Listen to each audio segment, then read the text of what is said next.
Hello friends, welcome to my YouTube channel General Agri. Myself Sonu Mishra. Today discussion seed and seed germination.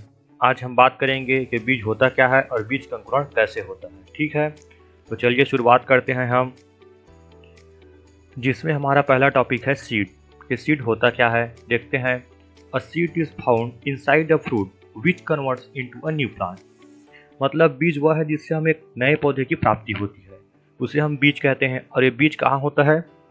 Fruits में पाया जाता है। ठीक है, अब देखते हैं सीड किन किन पार्ट से मिलकर बना होता है। सबको पता ही है कि मेनली सीड्स जो होता है वो 3 पार्ट से मिलकर बना होता है। पहला होता है एम्ब्रियो, सेकेंड होता है एंडोस्पर्म, तीसरा होता है सीड कोट, जिसे हम टेस्टा कहते हैं। ये रहा हमारा सीड का डायग्राम। जो सबसे बाहरी आवरण होता है भाग, उसको बोलते हैं हम सीड कोट। और ये रहा प्यूम्यूल, हाइपोकोटाइल, हाइलम और माइक्रोपाइल, ये सब एम्ब्रियो के भाग है। ठीक है, तो समझ में आ गया सीड क्या होता है और किन किन चीज़ों से मिलकर सीड बना होता है। अब हम आगे बढ़ते हैं और देखते हैं जर्मिनेशन, कि जर्मिनेशन होता क्या है। ठीक है, तो the sum total of all the process by which the dormant embryo of the seed grow out of the seed coats and establish itself as an independent seedling is called germination. कहने का मतलब ये है, हमारा जो seed का germination होता है प्रक्रियाओं को कुल योग होता है। किन किन प्रक्रियाओं का योग होता है? कि बीज का एक सुप्त भ्रूण या डॉर्मेंस एम्ब्रियो बीज के आवरण से बाहर निकलकर, बीज का आवरण मतलब सीड कॉर्ड से बाहर निकलता है और स्वयं को एक स्वतंत्र अंकुर के रूप में स्थापित करता है, जिसे हम अंकुरण कहते हैं। ठीक है, germination is the process by which a plant grow from a seed. मतलब हमारा जो सीड जर्मिनेशन है वो एक प्रकार का प्रोसेस है, प्रक्रिया है, जिससे हमारा एक सीड से एक अंकुर होता है, अंकुर स्थापित होता है, जिसे हम अंकुरण कहते हैं। ये देखिए सीड जर्मिनेशन का डायग्राम। ये रहा हमारे पास एक सीड, इसके अंदर पाया जाता है एम्ब्रियो। इसका जो बाहरी आवरण होता है उसको हम बोलते हैं सीड कोट, जो हार्ड होता है। जैसे ही ये सॉफ्ट होता है और एम्ब्रियो को फेवरेबल कंडीशन मिलता है, ये इमर्ज होता है और रेडिकल है ना, ये रेडिकल बनाता है जो रूट फॉर्मेशन करेगा। ऐसे करके ये स्टेप बाय स्टेप एक अंकुर स्थापित करेगा, सीडलिंग, जिसे हम अंकुरण कहते हैं। ठीक है, आया समझ में? अब हम आगे बढ़े। ये देखिए, यहाँ से समझ में आ जाएगा कि जर्मिनेशन होता क्या है। कुछ स्टेप्स दिए हुए हैं। पहला स्टेप्स है सीड कॉट ब्रेक। ये रहा सीड हमारा, अभी ये सिंपल नॉर्मल सीड है। ठीक है, उसके बाद सेकेंड देखते हैं radical become roots. Embryo emerge हो गया, अब रेडिकल निकल गया, इसको बोलते हैं रेडिकल, जो रूट फॉर्मेशन करेगा। अब थर्ड देखते हैं hypocotyl and epicotyl become the stem. जो हमारा हाइपोकोटाइल और इपिकोटाइल होता है वो स्टेम में परिवर्तित हो जाता है। ठीक है, fourth first leaf grow photosynthesis. और जो हमारा फर्स्ट लीफ ग्रो होता है वहाँ पर फोटोसिंथेसिस की प्रक्रिया होती है। ठीक है, ये रहा जर्मिनेशन का कुछ स्टेप्स। अब आगे बढ़े, अब देखते हैं टाइप्स ऑफ जर्मिनेशन। जर्मिनेशन कितने प्रकार का होता है इनका सीड्स का सबको पता ही है। मेनली सीड का जर्मिनेशन 2 प्रकार से होता है, इपीजियल जर्मिनेशन और हाइपोजियल जर्मिनेशन। ये रहा डायग्राम इपीजियल और हाइपोजियल का। तो थोड़ा देख लेते हैं यहीं पे इपीजियल और हाइपोजियल होता क्या है। इपीजियल में हमारा कॉटिलीडन सॉइल सरफेस के ऊपर आता है और इसमें कॉटिलीडन सॉइल सरफेस के नीचे रहता है। ठीक है, यहाँ पे कॉटिलीडन के जस्ट ऊपर पाया जाता है इपिकोटाइल और नीचे पाया जाता है हाइपोकोटाइल।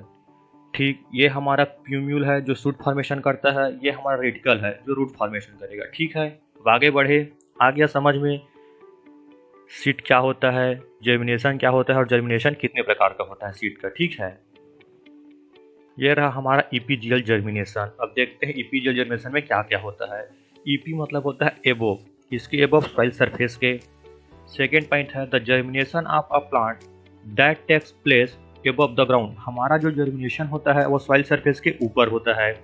फिर सेकेंड कहता है high growth of hypocotyl. Epigeal में हमारा ना हाई ग्रोथ हाइपोकोटाइल का होता है। ये देखिए, ये हुआ हमारा सिंपल सीड, ये इमर्ज होकर रेडिकल निकला। उसके बाद ये रहा हमारा हाइपोकोटाइल। ये हाइपोकोटाइल ही स्टेम में परिवर्तित होता है, हमने देखा था। फिर ये हाइपोकोटाइल आगे जाके हाइपोकोटाइल इसमें हाई वृद्धि करेगा। ये देखिए, पहले यहाँ पे देखिए छोटा सा था मुड़ा हुआ, अब ये हाई वृद्धि हुआ हाइपोकोटाइल। और थोड़ा सा हमारा जो रेडिकल है, सॉरी कॉटिलीडन है, ये सॉइल सरफेस के ऊपर आ गया है। ठीक है, अब हमारा सेकंड पॉइंट कहता है cotyledons remain attach first leaves eight dry and fall of.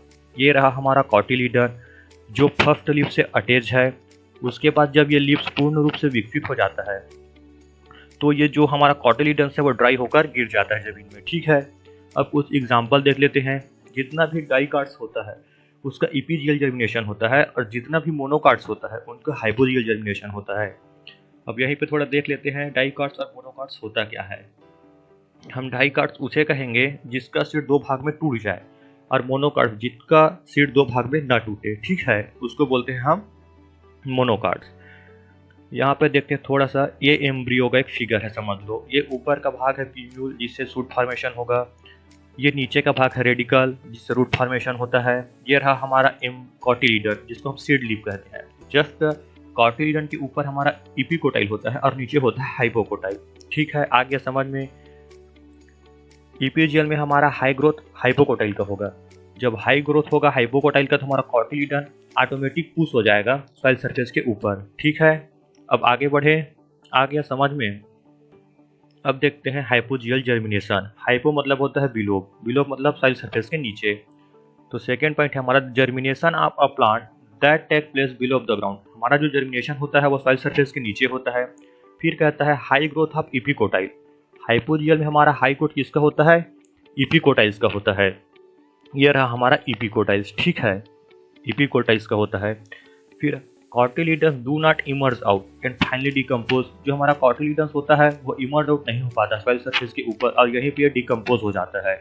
अब कुछ एग्जांपल देख लेते हैं। ऑल मोनोकार्ड्स, जितने भी मोनोकार्ड्स होते हैं वो हाइपोजियल में आता है। रबी पल्सेस में ग्राम और पी का भी हाइपोजियल जर्मिनेशन होता है। ठीक है, आ गया इपीजियल क्या होता है, हाइपोजियल क्या होता है। अब आगे बढ़े हम, अब देख लेते हैं डिफरेंस बिटवीन इपीजियल जर्मिनेशन और हाइपोजियल जर्मिनेशन। तो इपीजियल जर्मिनेशन और हाइपोजियल जर्मिनेशन क्या होता है? हमारा जो जर्मिनेशन होगा जब सॉइल सरफेस के ऊपर होगा तो इपीजियल कहेंगे और जब जर्मिनेशन सॉइल सरफेस के नीचे होगा तो हाइपोजियल कहेंगे। Cotyledons emerge out of the soil. जो हमारा कॉटिलीडन्स होता है वो सॉइल सरफेस के ऊपर इमर्ज होता है और cotyledons are remain inside the soil. हमारा जो कॉटिलीडन होता है वो सॉइल के नीचे ही रह जाता है, इसमें हाइपोजियल में। अब देखते हैं इपीजियल में हमारा इपिकोटाइल होता है वो शॉर्ट होता है, जबकि हाइपोजियल में हमारा इपिकोटाइल लॉन्ग होता है। इपीजियल में हमारा हाइपोकोटाइल लॉन्ग होगा जबकि इसमें हाइपोजियल में हमारा हाइपोकोटाइल शॉर्ट होगा। ठीक है, अब देखते हैं cotyledons turn green and undergo photosynthesis. इसके लिए पीछे चलते हैं थोड़ा सा। देखो हमारा इपीजियल में क्या कहता है कि हाइपोकोटाइल टर्न एंड ग्रीन, ये देखिए मुड़ा हुआ है और ग्रीन कलर का है, जो फोटोसिंथेसिस में पार्टिसिपेट करता है, भाग लेता है, क्योंकि ये डायरेक्ट सन के कांटेक्ट में रहता है, इसलिए फोटोसिंथेसिस में भाग लेता है। कौन? इपीजियल। अब आगे देखते हैं हाइपोजियल में क्या होता है। ये रहा हमारा कॉटिलीडन्स जो फोटोसिंथेसिस में भाग नहीं लेता है। क्यों नहीं लेता है? क्योंकि ये सॉइल सरफेस के नीचे रहता है और नीचे रहने के कारण डायरेक्ट सन के कांटेक्ट में नहीं आता है, इसलिए यह फोटोसिंथेसिस में भाग नहीं लेता है। ठीक है, अब आगे बढ़े। अब कहता है एनर्जी कम फ्रॉम कॉटिलीडन्स। हमारा जो इपीजियल में एनर्जी रहेगा वो कॉटिलीडन्स में रहेगा, जबकि हाइपोजियल में हमारा एनर्जी एंजियोस्पर्म में रहेगा। जो हमारा इपीजियल है occurs in beans and castor में होता है, जबकि hypogeal occurs in coconut, pea and maize में होता है। ठीक है, आ गया समझ में सीड क्या होता है, जर्मिनेशन क्या होता है, जर्मिनेशन कितने प्रकार का होता है और इपीजियल और हाइपोजियल के बीच में क्या अंतर है। ठीक है, उम्मीद करता हूँ आपको आज का lecture seed and seed germination पसंद आया होगा। Thank you. ठीक है।